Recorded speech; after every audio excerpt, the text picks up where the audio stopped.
हमारी संस्कृति, हमारे संस्कार सदा रहें हमारे साथ। सब्सक्राइब करें तिलक।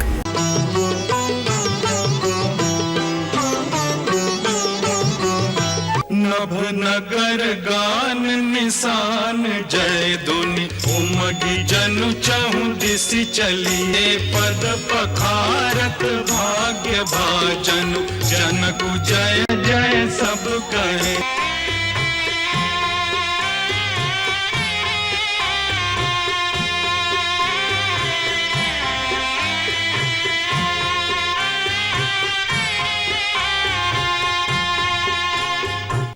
राम,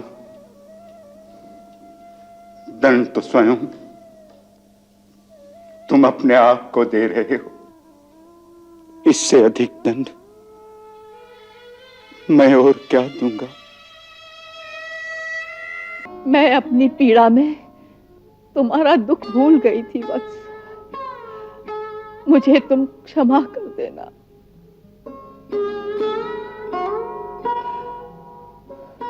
मैं तुम्हारी माँ हूँ।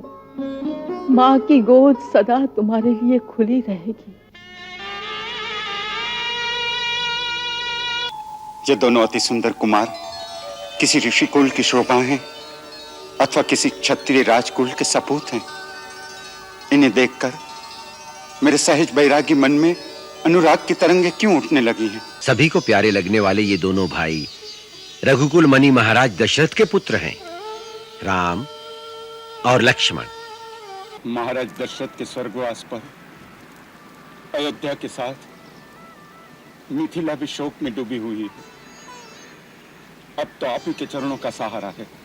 विदयराज, आपके जैसा ज्ञानी पुरुष अगर शोक करे तो इन कुमारों को आश्रय कौन देगा।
समस्त गुरुजन और देश देश से आए हुए राजा और राजकुमारों का स्वागत करते हैं।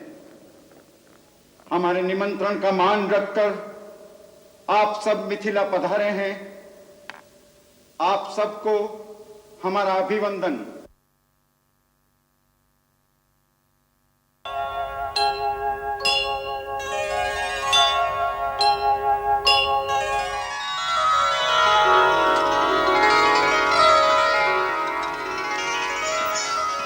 अवध नरेश, मिथिला आपका स्वागत करती है।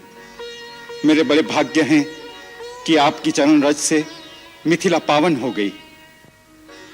मिथिलेश्वर, आपकी आज्ञा हुई और हम आपके प्रेम की डोर में बंधे चले आए। इतनी प्रतिष्ठा, इतना सौभाग्य प्राप्त होगा मुझे, ये तो मैंने सपने में भी नहीं सोचा था। रघुकुल के साथ संबंध होने से मेरे वंश की प्रतिष्ठा भी बढ़ गई। कैसी बात करते हैं विदयराज। इस संसार में किसका किसके साथ संबंध होगा इसका निर्णय केवल विधाता के हाथ में होता है। उन्हीं परमेश्वर की इच्छा से आज अयोध्या और मिथिला दोनों बराबर के संबंधी हो गए हैं। नहीं महर्षि, बराबरी के नहीं। मैं तो कन्या का पिता हूं, आपका दास हूं। मेरी और आपकी बराबरी कैसे? आपने ठीक कहा महाराजा जनक, हमारी आपकी बराबरी कैसे हो सकती है? आज आप दाता हैं और मैं एक याचक, एक भिखारी जो आपके द्वार पर आपकी कन्या का दान मांगने आया है। देने वाला दाता तो सदा ही महान होता है। शास्त्र भी कहता है, प्रतिग्रहो दातृवश। लेने वाला दाता के अधीन होता है। इसलिए आप जो आज्ञा करेंगे वो हमें शिरोधार्य होगी। आप कितने उदार हैं महाराज दशरथ। अपने स्नेह के बंधन में आपने विदेह को भी बांध लिया। आपके साथ देवता तुल्य वशिष्ठ, वामदेव जी ऐसी महान विभूतियों के स्वागत के अभिमान से मेरा मस्तक भी ऊंचा हो गया। विदेही राज, मेरा विचार है कि महाराज दशरथ, महर्षि वशिष्ठ और बारात में आए हुए अतिथियों को यात्रा की थकान मिटाने के लिए विश्राम कर दें। पूज्य महर्षि वशिष्ठ, ब्रह्मर्षि विश्वामित्र, महाराजा दशरथ, इस सभा में हम आपका स्वागत करते हैं। अब हमारे कुल गुरु मान्यवर शतानंद जी इस सभा में उपस्थित गुरुजनों के सम्मुख विवाह का प्रस्ताव रखें। महाराज जनक की प्रतिज्ञा के अनुसार शिव धनुष के भंग होते ही राजकुमारी सीता का श्री राम से विवाह हो गया मानना चाहिए। आपके पुत्र श्री राम ने भी कही है कि पिता की आज्ञा मिलने पर ही सीता का पाणी ग्रहण करूंगा। पूज्यवर शतानंद जी, आपके वचनों से हम कृतार्थ हुए। जो प्रस्ताव आपने प्रस्तुत किया है वो हमारे लिए गौरव की बात है। आर्य कुमार राम और लक्ष्मण के लिए मैं आपकी दोनों पुत्रियों सीता और उर्मिला को वरण करता हूं। मुनिवर, आपके उदार वचनों से मैं धन्य हो गया।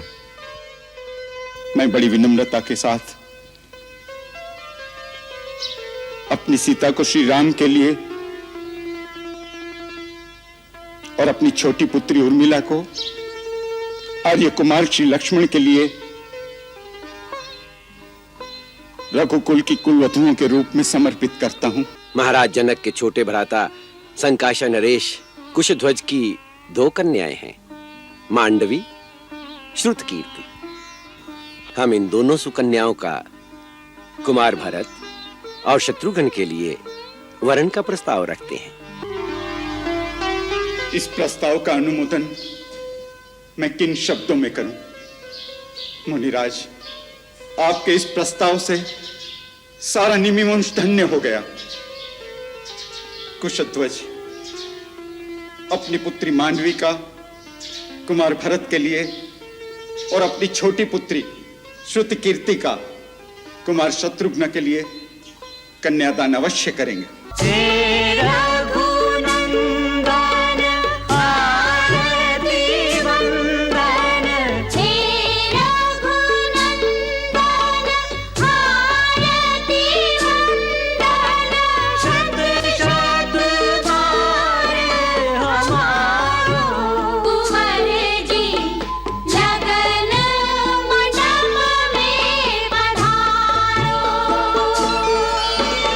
श्री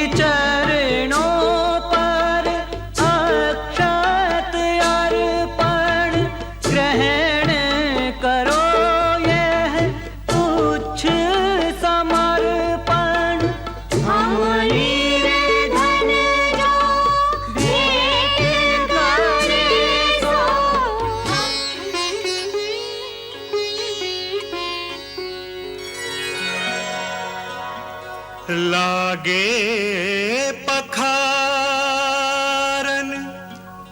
पाय पंकज प्रेम तन पुलकावली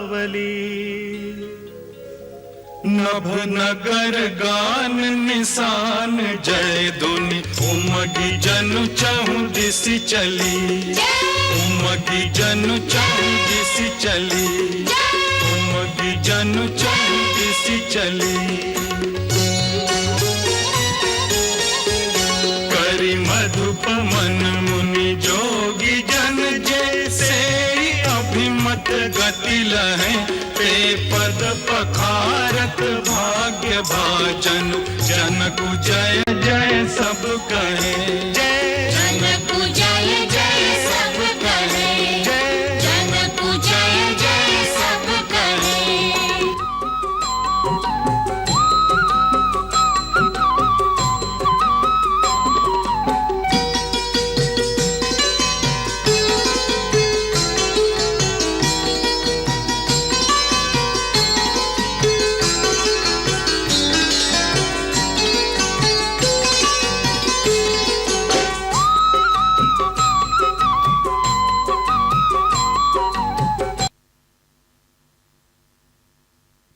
महाराज, आपके संबंधी होने से आज हम सब प्रकार से बड़े हो गए। आज से मुझे अपने बिना मोल का सेवक समझिए। इन चारों को अपनी सेविकाएं, अपनी परिचारिकाएं समझकर इनकी भूल चूक क्षमा करते रहिएगा। आप ये क्या कह रहे हैं महाराज जनक? आपने आज एक भिक्षुक को 4 अमूल्य हीरे दे दिए हैं, जिनके प्रकाश से अयोध्या के राजमहलों की शोभा चौगुनी हो जाएगी। आज आपके दान से मेरे घर की हर कमी पूरी हो गई। अपने स्नेह और उदारता से आपने सूर्यवंश को मोल ले लिया है।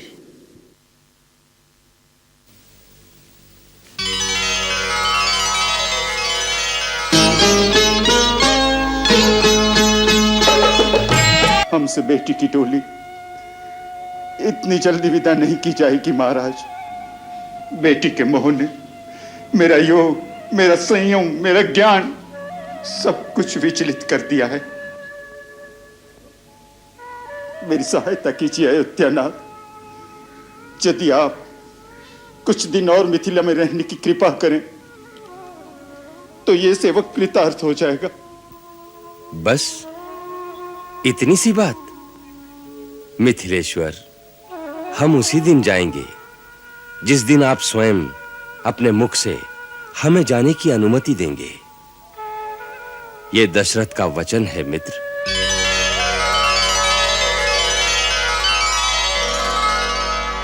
अगर आप जैसे राजयोगी भी इस मोह जाल में फंस जाएंगे तो संसार में नीति की रक्षा कौन करेगा? महाराज, आपको देखकर तो सारा संसार जीवन मुक्त होने की शिक्षा पाता है। मुनिराज, बड़े से बड़ा योगी, बड़े से बड़ा शूरवीर भी पुत्री वियोग की चोट सह नहीं सकता। अपने कलेजे का टुकड़ा निकाल कर किसी को दे देना आसान है, परंतु पुत्री को घर से विदा करना बहुत कठिन है। राजन, आपके मन की अधीरता का अनुमान हमें है, परंतु अपने हाथों कन्यादान करने के पश्चात पुत्री पराई हो जाती है। अब वो किसी और की धरोहर हो गई है। आप जैसे ज्ञानी को ये बात समझाने की आवश्यकता नहीं है। अच्छी बात है मुनिराज, अच्छी बात है। शतानंद जी, महारानी से कहिए राजकुमारियों को विदा करने की तैयारियां करें।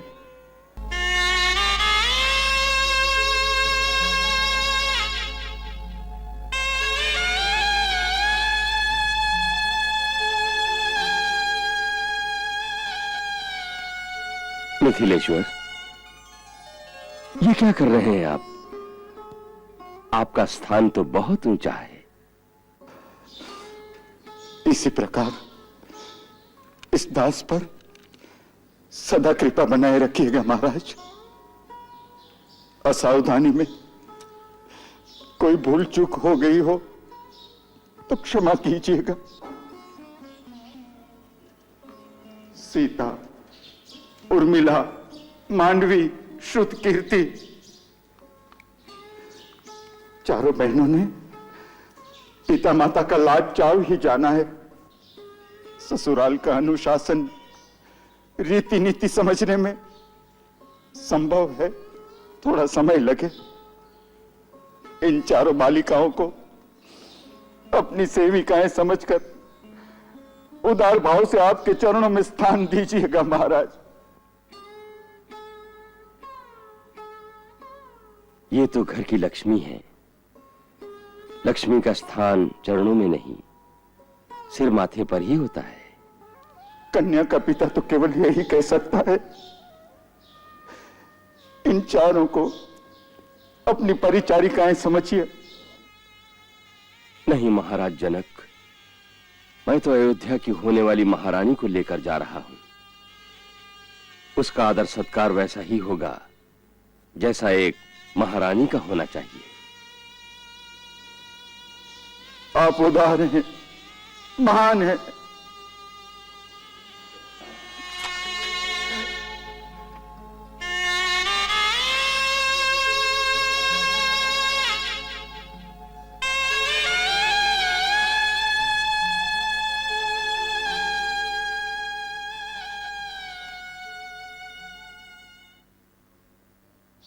महाराज, मुहूर्त का समय हो रहा है, कन्याओं को विदा कीजिए।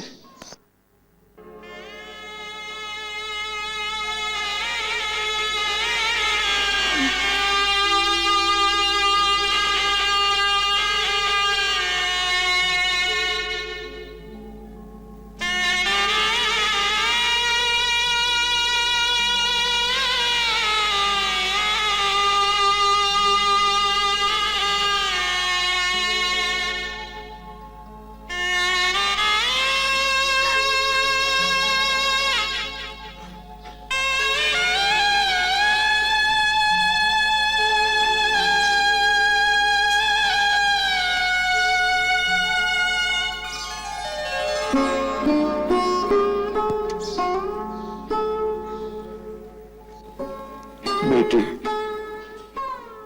मेरी एक बात याद रखना। तुम्हारे किसी भी आचरण से तुम्हारे पिता की लाज और ससुराल की कीर्ति को धक्का न लगे।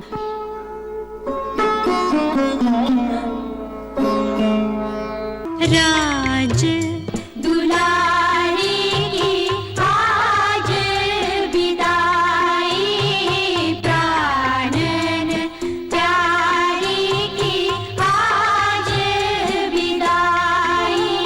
निठुर विधाता इतना बता दे काहे, बिटिया की जात बनाए आज विदाई।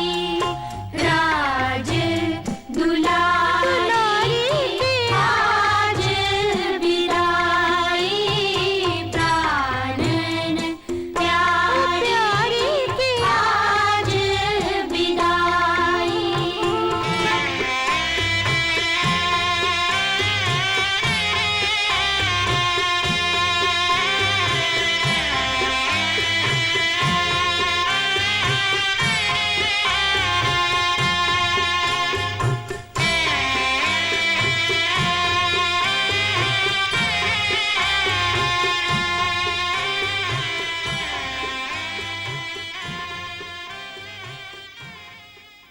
उजड़ गए वो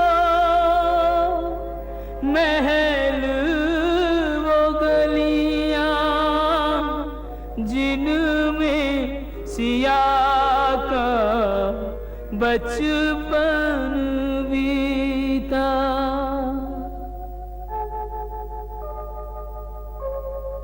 छोड़ गई कुछ यादों के मोती, प्राण विदेह के ले गई सीता।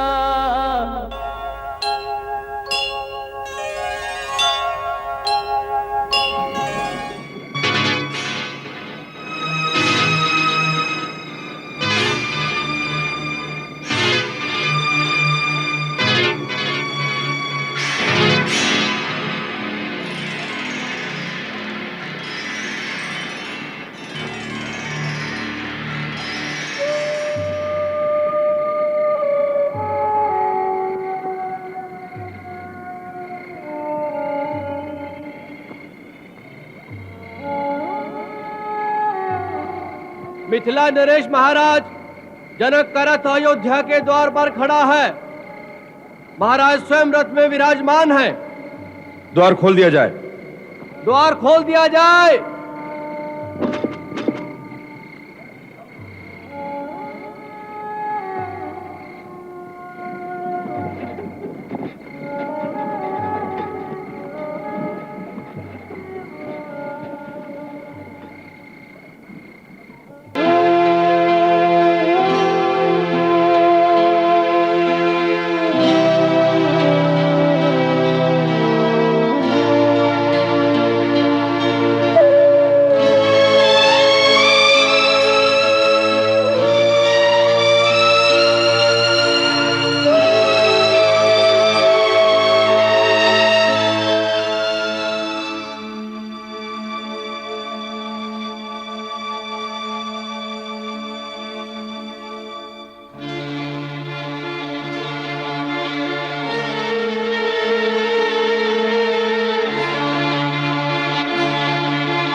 राम,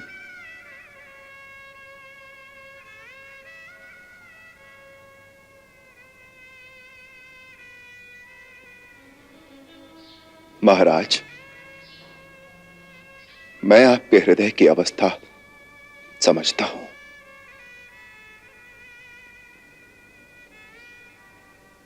एक दुखिया पुत्री के पिता के मन में जो सैकड़ों प्रश्न उठते हैं, वो इस समय आपके मन में भी उठ रहे होंगे। आप वो सारे प्रश्न मुझसे पूछना भी चाहते होंगे कि मेरी पुत्री के साथ जो घोर अन्याय तुमने किया है, वो किस कारण,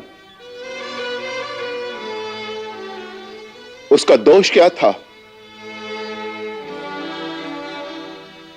आप मुझ पर अमानुषी व्यवहार और एक निस्सहाय स्त्री पर अत्याचार का आरोप भी लगाना चाहते होंगे,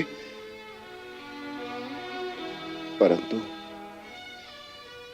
एक पुत्री का पिता होने की विवशता ने आपकी जिह्वा पर ताला लगा दिया है और आप चाहते हुए भी कुछ नहीं पूछ पाते।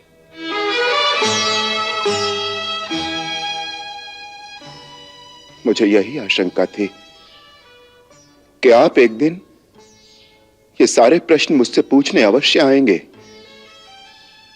तो मैं क्या उत्तर दूंगा? महाराज, आपके इन समस्त मौन प्रश्नों का मेरे पास एक ही उत्तर है कि आप जितने भी आरोप मुझ पर लगाना चाहते हैं वो सभी सत्य है।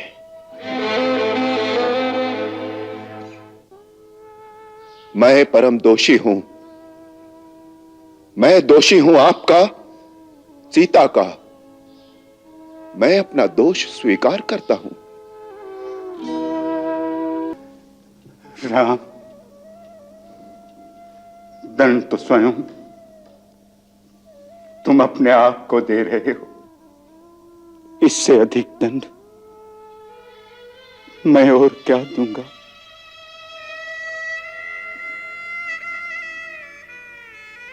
मैं तो विधिना का ये खेल देख रहा हूं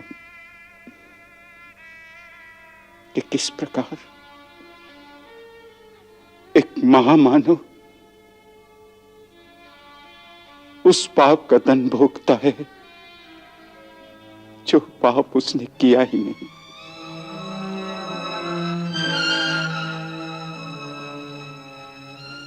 मैं तुम्हारी ये तपोभूमि देख रहा हूं जहां पर एक राजा अपने राजमहल में रहते हुए भी साधु हो गया है।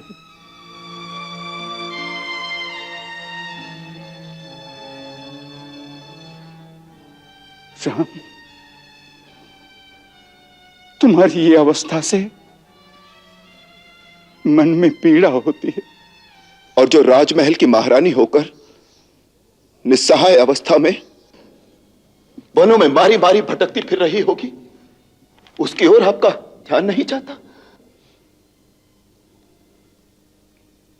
ये जो तुम सीता को निस्सहाय कह रहे हो, उससे पता चलता है कि तुमने मेरी पुत्री को पहचाना ही नहीं।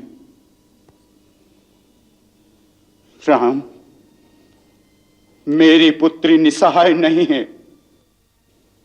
उसका सहायक है उसका धर्म। और जिस स्त्री की रक्षा उसका धर्म करता है वो कभी निसहाय और निर्बल नहीं रह सकती।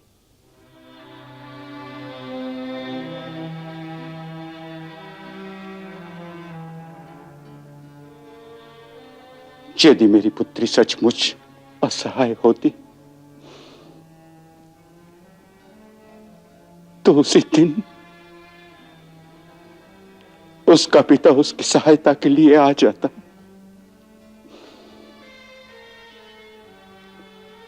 क्योंकि उसी रात मुझे पता चल गया था। उसी रात पता चल गया था? फिर आप क्यों नहीं आए? सीता का यही आदेश था और आज भी मैं आया हूं सीता का आदेश पालने के लिए। सीता का आदेश पालने? क्या आप सीता से मिले हैं? नहीं। फिर आदेश कैसा? जाने से पहले जब उसने त्याग का निर्णय लिया तब अपनी परिचारिका के हाथ उसने मुझे ये पत्रिका भेजी थी। उसमें उसने अपना ये निर्णय और कारणों का पूरा विवरण लिखा था। ये पढ़कर आप उसके निर्णय से कैसे सहमत हो गए? आपने यहां आकर उसका निर्णय बदलने का प्रयास क्यों नहीं किया? तुम्हारे प्रयास क्या कम थे? फिर तुम उसका निर्णय कैसे नहीं बदल सके? तुम कैसे सहमत हो गए? उसने अपने तर्क से मुझे विवश कर दिया। इसी प्रकार उसने मुझे भी परास्त कर दिया। उसके आगे मैं हार गया, परंतु वह इस बलिदान से जहां तुम्हारे कुल का गौरव बढ़ा गई, वहां मेरा सर्व भी गर्व से ऊंचा कर गई। इस पत्रिका को पढ़कर सीता की पूजा और वंदना करने को मन होता है। उस पर सारी नारी जाति युग युगांतर तक गर्व करती रहेगी। देखो देखो राम, जाते हुए भी उसे तुम्हारी ही चिंता थी।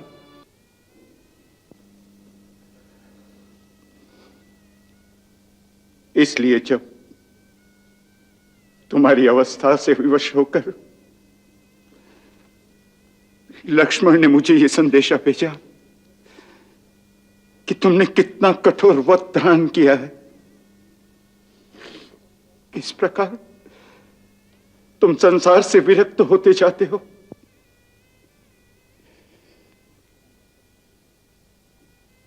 तो मुझे आना पड़ा।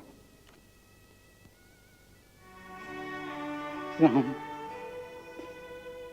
मैं तुम्हें यह कहने आया हूं कि मेरी पुत्री का बलिदान विफल मत करो।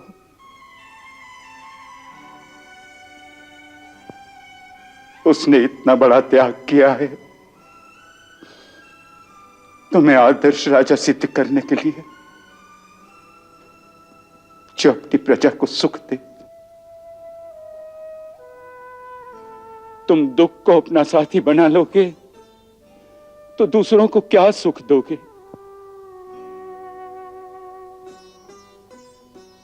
और फिर तुम्हारी आत्म पीड़ा की तरंगे सीता जहां भी होगी उस तक अवश्य पहुंचती होगी।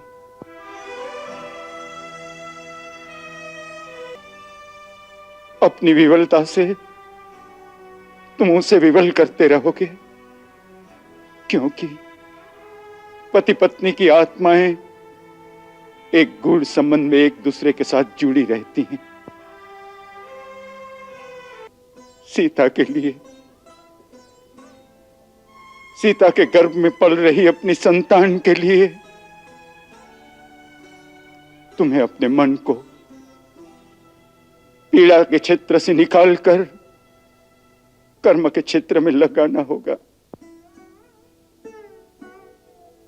सीता की माता महारानी सुनैना ने भी मुझे तुमसे यही कहने के लिए कहा।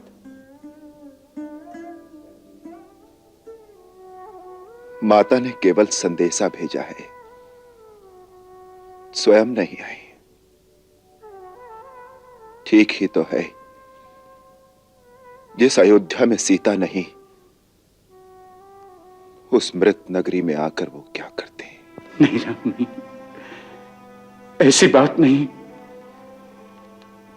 वो अवश्य आना चाहती थी, परंतु उसका स्वास्थ्य ऐसी अवस्था में है कि वो पलंग से उठ भी नहीं पाते। क्या हुआ माता को? बेटी का दुख। वो मां है ना,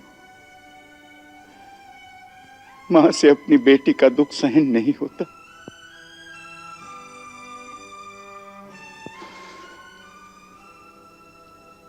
जिस दिन पत्र मिला,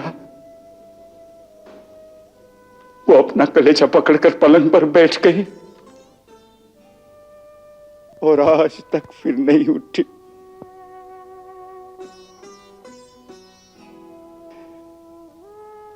पिता की भांति उसका हृदय कठोर नहीं है, मां है, मां।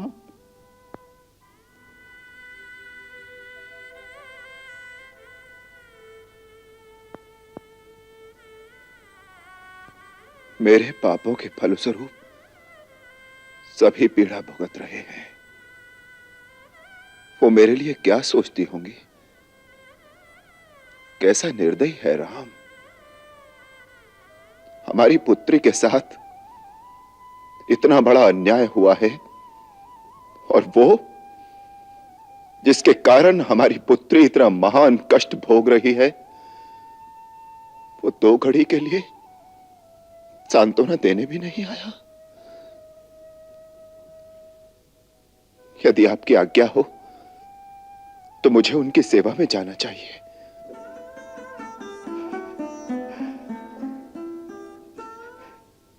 यदि ऐसा हो सकता है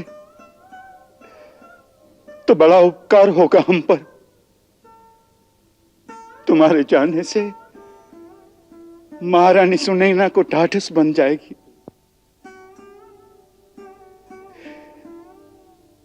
तुम्हें देखते ही शायद वो बच जाए।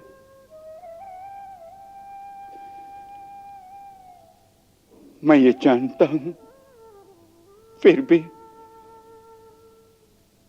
अयोध्या के महाराज को मिथिला बुलाने का साहस नहीं कर सका। महाराज, राम अयोध्या का राजा सही, परंतु राम आपका पुत्र भी है। पुत्र को आज्ञा देने में पिता ऐसा संकोच तभी करता है जब उसे पुत्र में कोई खोट दिखाई दे। मेरे में खोट तो होगा ही। नहीं राम, तुम्हारे मन में खोट की कल्पना करना भी पाप है। मुझसे भूल हो गई। मुझे ये संकोच नहीं करना चाहिए था।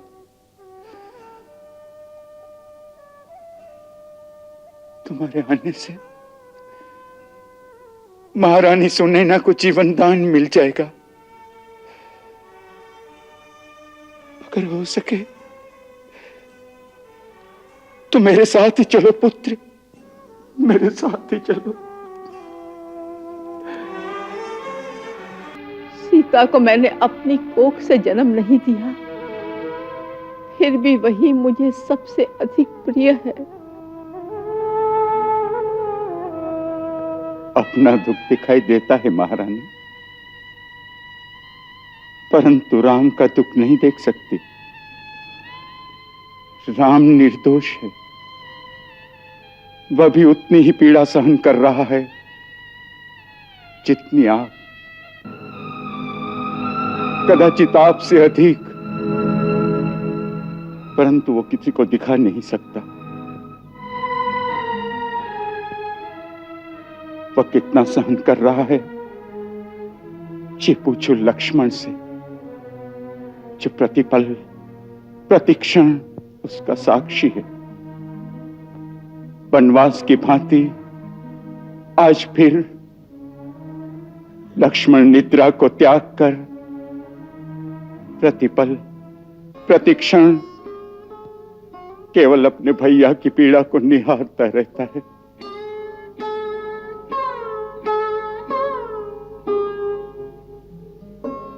दोनों को आपके ममता भरे आंचल की आवश्यकता है।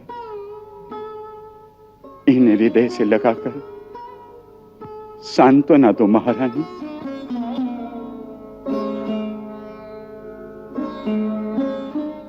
मैं अपनी पीड़ा में तुम्हारा दुख भूल गई थी वत्स, मुझे तुम क्षमा कर देना।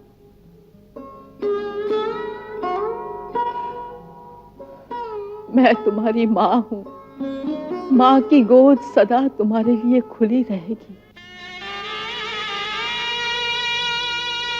महारानी, अब इन्हें विश्राम करने दो।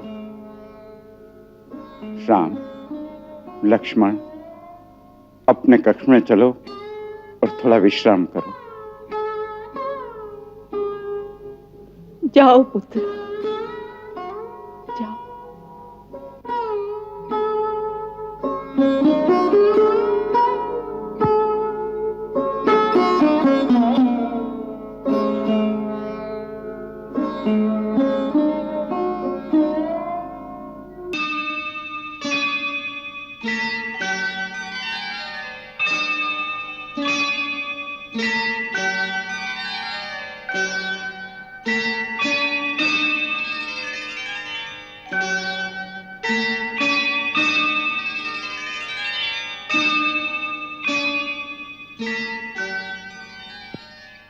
राम, लक्ष्मण, आज अपने कुलदेवता के सामने खड़े होकर मैं तुम्हें जीवन का एक मूल मंत्र देता हूं।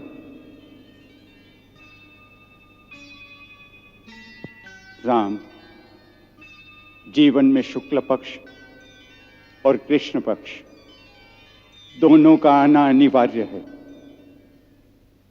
शुक्ल पक्ष की चांदनी सर्वदा नहीं रह सकती, उसी प्रकार कृष्ण पक्ष का अंधेरा सदा नहीं रह सकता।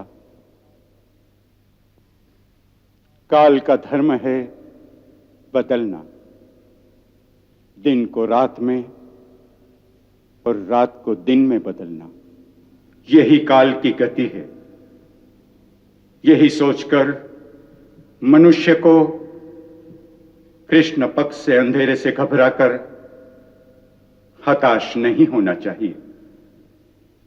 सुख के पश्चात दुख तो आते ही हैं, परंतु इस दुख के अंधेरे में मानव को अपने धर्म के प्रकाश से रास्ता बनाना चाहिए।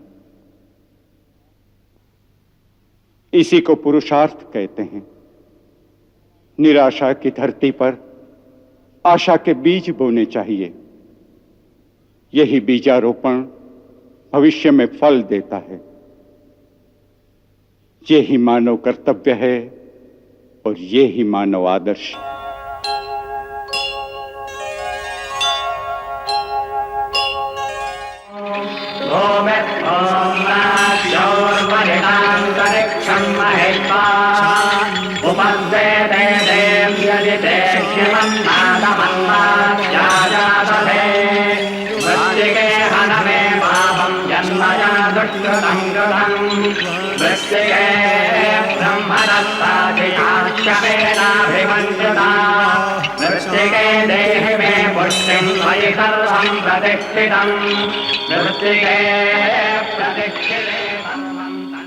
पधारिए विदेह जनक, राजन विराजिए।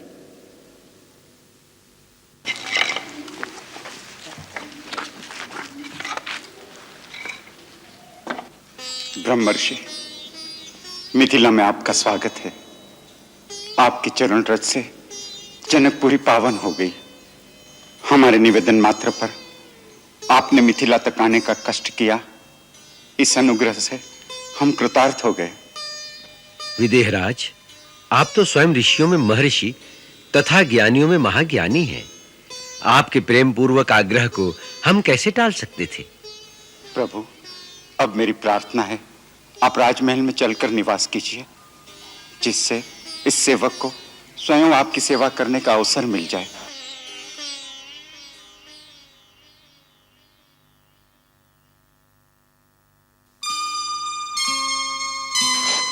कल्याणमस्तु।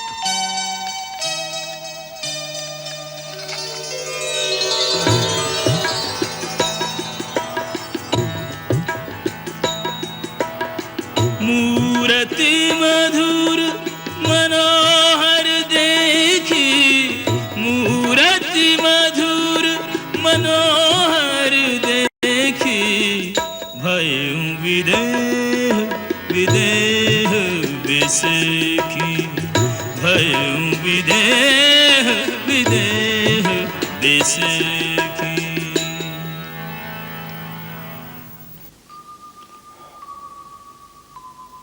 मुनिवर, ये दोनों अति सुंदर कुमार किसी ऋषि कुल की शोभा हैं अथवा किसी क्षत्रिय राजकुल के सपूत हैं।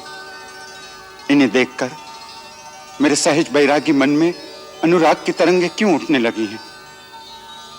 मेरी आत्मा को ऐसा लगता है कि जैसे स्वयं परब्रह्म मनुष्य के रूप में धरती पर आ गए हैं। विदेहराज, तुम्हारा मन कभी झूठ नहीं बोल सकता। इनकी मोहिनी ही ऐसी है कि संसार के हर प्राणी का मन मोह लेते हैं। राजन, सभी को प्यारे लगने वाले ये दोनों भाई रघुकुल मणि महाराज दशरथ के पुत्र हैं, राम और लक्ष्मण। महाराज दशरथ ने इन्हें असुरों से हमारे यज्ञ की रक्षा करने के लिए हमारे साथ भेजा था। वहां इन्होंने सुबाहु, मारीच ताड़का का संहार करके सिद्धाश्रम को आपदाओं से मुक्त करवाया। जब आपका निमंत्रण आया तो ये दोनों वहीं थे, इसलिए हम इन्हें अपने साथ ले आए। मुझे इनके दर्शन करा के आपने मुझ पर ऐसी कृपा की है मुनिनाथ कि जैसे कोई चांद को चकोर से मिला दे या ब्रह्म को जीव से मिला दे। अब इस दास पर कृपा करके राजमहल पधारिए। जैसी आपकी इच्छा राजन। राम, लक्ष्मण, चलो। भव्य, विशाल, अति सुंदर। धन्य है राजन आपका सत्कार। राजमहल की अतिथिशाला में ऋतुओं के अनुकूल सारे प्रबंध हैं महर्षि। ये सारे प्रबंध किस लिए? हम तो ठहरे तपस्वी। मुनिवर, आपके पुनीत चरण जहां भी पड़ जाएं, वह स्थान तपोभूमि बन जाता है। परंतु आपके साथ अयोध्या के राजवंश का आतिथ्य करने का सौभाग्य जो मिथिला को प्राप्त हुआ है, इससे बढ़कर हमारे लिए और क्या गौरव हो सकता है। भगवान, हमारे प्रबंध में कुछ त्रुटि रह जाए तो हमें उदारता से क्षमा कीजिएगा। शतानंद जी, आपके प्रबंध में त्रुटि हो ही नहीं सकती। महाराज जनक, आप हमारी चिंता न करें, आप अपने दूसरे अतिथियों की ओर ध्यान दें। जो आज्ञा।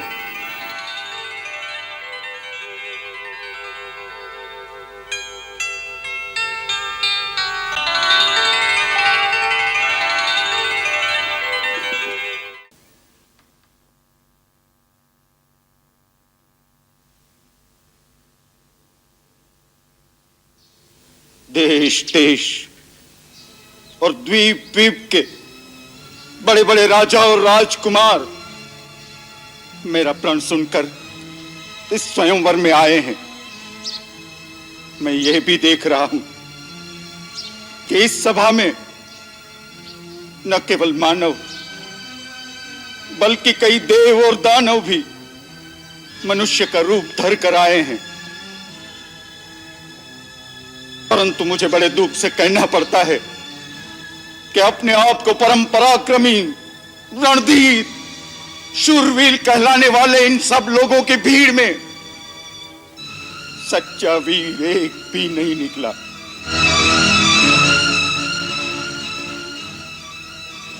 सीता जैसी दिव्य पत्नी, महान यश, अनुपम कीर्ति एक साथ पाने के लिए मैंने केवल बल और पराक्रम का शुल्क रखा था, परंतु इन शूरवीरों में से किसी ने भी उस मूल्य को चुकाने की क्षमता नहीं दिखाई। अरे शिव धनुष को झुकाने या चाक चढ़ाने की बात तो दूर, कोई उसे हिला भी नहीं सका। अगर मुझे यह पता होता तो मैं ऐसा प्रण ठान कर अपनी जग हंसाई न कराता। आज मेरे दुख, मेरी निराशा का कोई पारावार नहीं। अगर मैं ये प्रतिज्ञा तोड़ दूं तो कुल का कलंक कहलाऊं, पूर्वजों के सुकृत नष्ट करूं और मैं अपना प्राण रखूं तो मेरी पुत्री आजन्म कुंवारी रहेगी। उसका जीवन विफल करने का पाप मेरे सिर चढ़ेगा। आज निराशा के अथाह सागर में डूबते हुए मुझे चारों ओर केवल कापुरुष ही कापुरुष दिखाई दे रहे हैं। लज्जा के झुके हुए इनके चेहरे मुझे एक ही बात कह रहे हैं, जनक, लज्जा के मारे डूब मरो, क्योंकि आज ये धरती वीरों से खाली हो गई। बस महाराज, बस। इतनी लज्जाजनक और अनुचित बात कहने से पहले आपको यह याद नहीं आया कि इस सभा में सूर्यवंशी रघुकुल नंदन श्री राम भी बैठे हैं। शांत, शांत हो वत्स, अपने आसन पर विराजो।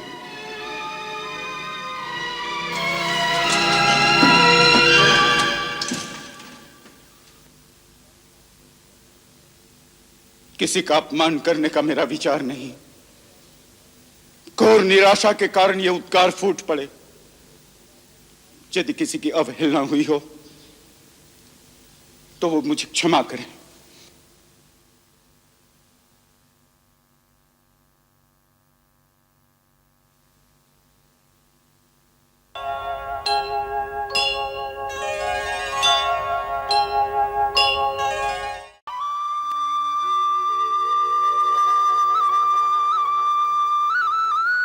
चरण वंदना गुरुदेव।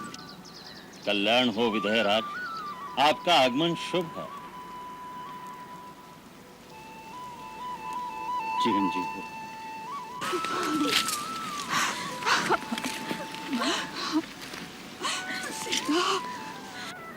गुरुदेव, महाराज दशरथ के स्वर्गवास पर अयोध्या के साथ मिथिला भी शोक में डूबी हुई है। अब तो आप ही के चरणों का सहारा है। विधेयराज, आपके जैसा ज्ञानी पुरुष अगर शोक करे तो इन कुमारों को आश्रय कौन देगा? वत्स राम, भरत, लक्ष्मण, शत्रुघ्न, मैं दूतों से सारी बात सुन चुका हूं। तुम चारों ने रघुकुल की कीर्ति गाथा में आदर्श स्थापित कर दिया है। तुम धन्य हो।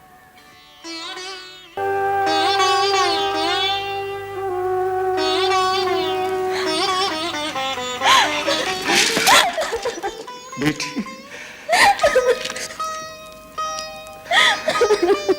पुत्री, सीता,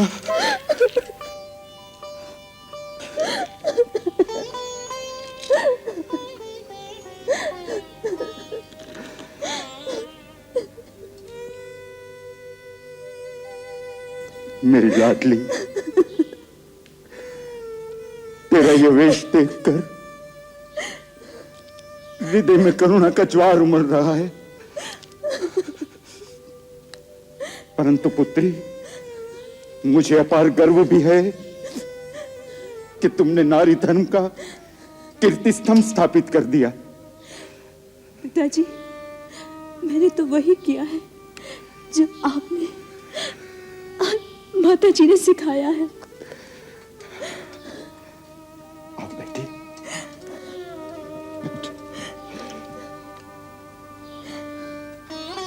वैदेही, तुमने तिरहुत और अगत दोनों को पवित्र कर दिया।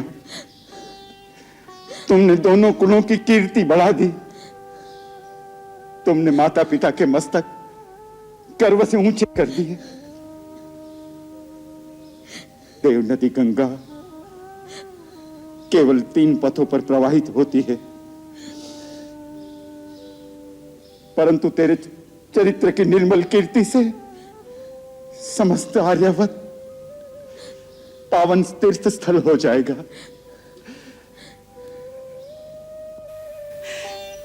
सुनिए, महारानी कौशल्या कुमार भरत के लिए अत्यंत अधीर हो रही हैं। सब आप पर आस लगाए बैठे हैं। जहां मुनि वशिष्ठ जैसे ब्रह्मज्ञानी हार मान गए हैं, उसका समाधान जनक कैसे कर सकेगा? आप अवश्य समाधान कर सकेंगे महाराज। रानी, भरत प्रेम की सीमा है तो राम धर्म कर्म की मर्यादा। राज्य की लालसा के लिए तो युद्ध होते हैं, होते रहेंगे, परंतु त्याग और प्रेम का यह अनोखा युद्ध मानव की महानता का प्रतीक है, जिसे देवता भी अवाक होकर देख रहे होंगे। देखना है कल की सभा में भगवान आशुतोष कर्तव्य और प्रेम का संतुलन रखकर सबके कल्याण का कौन सा मार्ग निकालते हैं।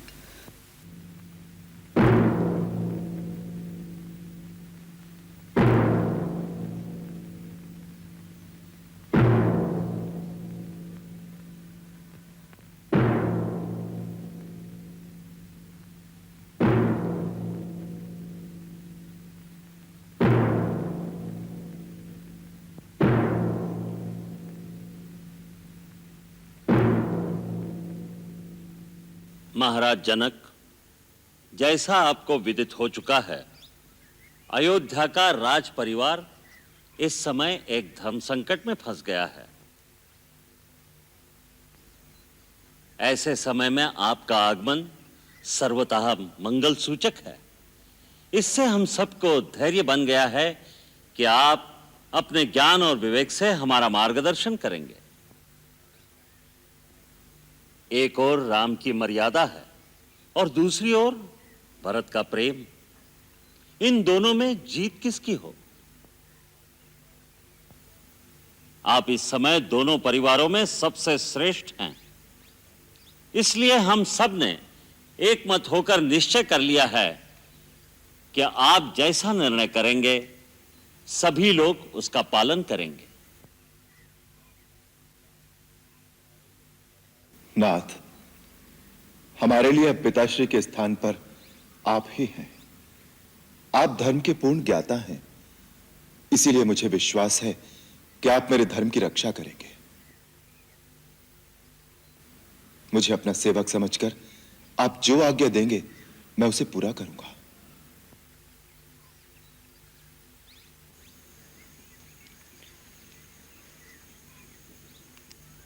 हे धर्मपिता, अब मैं आपके भरोसे पर हूं।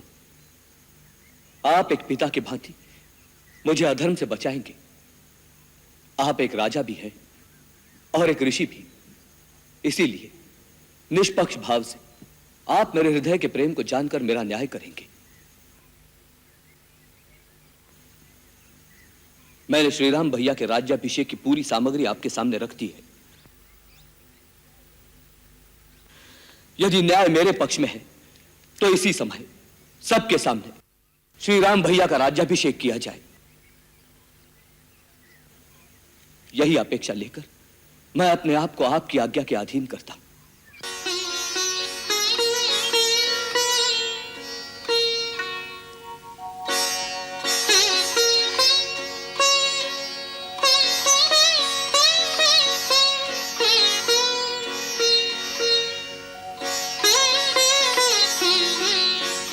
श्री राम, श्री भरत, तुम दोनों में महान कौन है, इसका निर्णय तो स्वयं ब्रह्मा भी नहीं कर सकते। फिर मैं तो एक तुच्छ प्राणी हूं। एक और धर्म और मर्यादा की सीमा है, तो दूसरी ओर प्यार और ममता की परिसीमा। ऐसी दोनों महान विभूतियों के बीच निर्णय देने का साहस अत्यंत दुष्कर कार्य है, परंतु इस परिस्थिति में अपना कर्तव्य समझकर मैं भगवान शंकर के चरणों में प्रणाम करता हूं। तो जैसा उचित समझें वैसी मुझे प्रेरणा दें।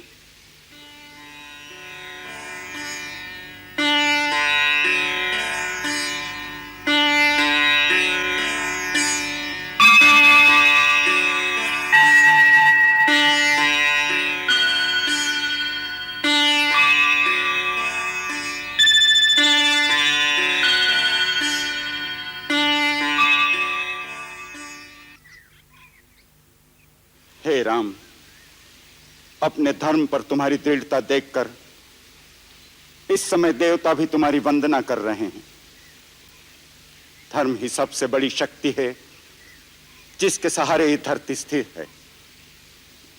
शास्त्रों के अनुसार तीनों लोक में धर्म से बड़ा कुछ भी नहीं, जिससे हम सब बंधे हुए हैं। परंतु प्रेम ही एक ऐसी दिव्य निधि है जिस पर किसी धन का बंधन नहीं। प्रेम, निश्चल निस्वार्थ प्रेम सब धर्मों के ऊपर है। वही प्रेम अपनी पराकाष्ठा में जब अनन्य भक्ति का रूप धारण कर लेता है, तो स्वयं भगवान भी विधाता के बनाए हुए कर्म के सारे विधान, सृष्टि के सारे नियम तोड़कर भक्त के आगे हाथ बांधकर खड़े रह जाते हैं और वो अपने भक्त की आन रखने पर विवश हो जाते हैं। इसलिए इस समय भरत का पल्ला भारी है।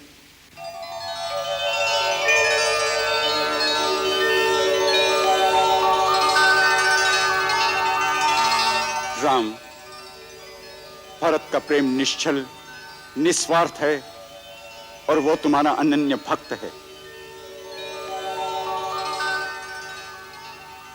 तुम्हारे प्रेम की जीत हुई भरत।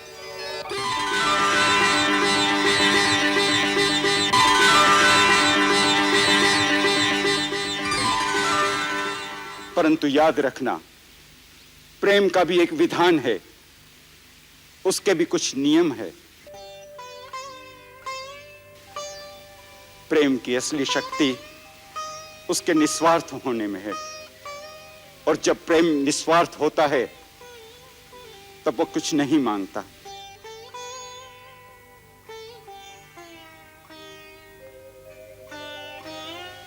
अपने प्रेमी को कुछ देना चाहता है, उसका सुख, उसकी प्रसन्नता के लिए वो सब कुछ लुटा देना चाहता है। इसलिए इस समय तुम यही निर्णय करो कि तुम अपने राम के लिए क्या दे सकते हो। प्राणों से बड़ी कोई वस्तु नहीं होती महाराज। मैं श्री राम के लिए अपने प्राण दे सकता हूं। प्राण देना सरल काम है, किंतु अपनी प्रेमी के लिए कभी कभी जीना कठिन होता है।